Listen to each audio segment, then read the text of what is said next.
Salut à tous, on se retrouve dans un nouvel épisode de Une nation, une histoire, dans lequel je vais vous parler de la Macédoine.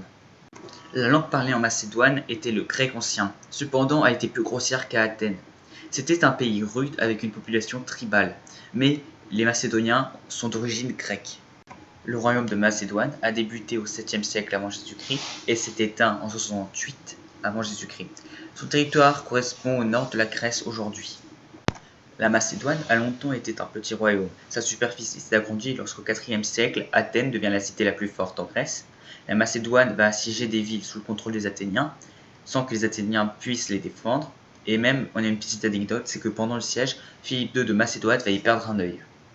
L'expansion du royaume macédonien va continuer lorsque Philippe II arrive au pouvoir, suite à la mort de son frère car son fils était trop jeune. Donc pendant son conseil de régence, les voisins illyriens et thraces vont lui déclarer la guerre. Cependant, Philippe II va inventer la phalange macédonienne, ce qui va lui permettre de triompher très rapidement.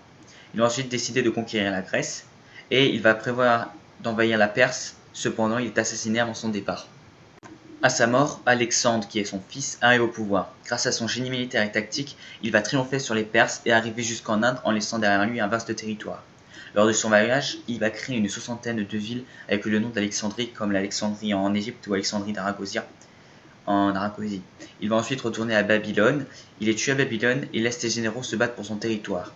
Ces généraux vont se battre pour ces territoires, mais la Macédoine ne perdurera qu'en Grèce. Les descendants des généraux d'Alexandre repoussèrent les dernières positions macédoniennes en Turquie. Les descendants d'Alexandre ne vont pas pouvoir rétablir leur position en Turquie, car les Djadoques d'Alexandre, les descendants des Djadoques d'Alexandre, sont beaucoup plus puissants que la Macédoine. De ce fait, le territoire macédonien s'étendait de l'Albanie jusqu'au Balkan au Xe siècle avant Jésus-Christ. Cependant, Philippe V s'allie avec Hannibal Barca lors de la Seconde Guerre punique. Malgré qu'Hannibal, qui a traversé les Alpes et qui va battre les Romains et arriver aux portes de Rome avec des victoires grandioses, Carthage va décider de ne plus envoyer de vivres car les nobles carthaginois ont peur qu'il prenne le pouvoir à son retour. Hannibal est finalement battu et les Macédoniens sont obligés de s'avouer vaincus. À la suite de ce traité, ils vont perdre l'actuelle Albanie au profit des Romains. À partir de cette période, les rois macédoniens essayèrent de lutter contre les Romains, mais ils sont définitivement battus à Pydna en 68 avant Jésus-Christ. Après, elle devient une province romaine. Bon, la province romaine va être, le royaume macédoine va être séparé en 4. Et le royaume de Macédoine disparaît totalement en 145 lorsque les dernières révoltes macédoniennes sont écrasées par les Romains, malgré la bravoure des rois macédoniens qui n'auront jamais cessé de se battre.